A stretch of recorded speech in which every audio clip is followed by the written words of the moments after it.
মুসলিম শরীফের 2492 নম্বর হাদিস, আর ওই যে মোবাইল অনুযায়ী 6291 নম্বর হাদিস। এই হাদিসের বর্ণনা আবু হুরায়রা রাদিয়াল্লাহু তাআলা আনহু বলেন, ইন্নাকুম তাজউমুনা আন্না আবা হুরায়রা ইউকসিরুল হাদিস আন রাসূলিল্লাহি সাল্লাল্লাহু আলাইহি ওয়াসাল্লাম। তোমরা মনে করো আবু হুরায়রা আল্লাহর রাসূল থেকে এত পরিমাণ হাদিস কিভাবে বর্ণনা করলো, এটা তোমাদের অনেকের ধারণা। যেমন আমরাও চিন্তা করি আবু হুরায়রা মাত্র 3 বছরের ছাত্র, এত হাদিস কিভাবে? তো ওই যুগেও এরকম ছিল। আবু হুরায়রা বলেন, শোনো তোমরা, ইন্নী কুনতু রাজুলান মিসকিনা, আমি ছিলাম একজন অসহায় মানুষ। আমি একজন অসহায় মানুষ ছিলাম।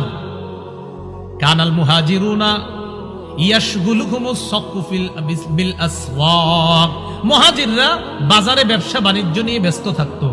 ওয়া কানাতিল আনসার ইয়াশগুলুহুম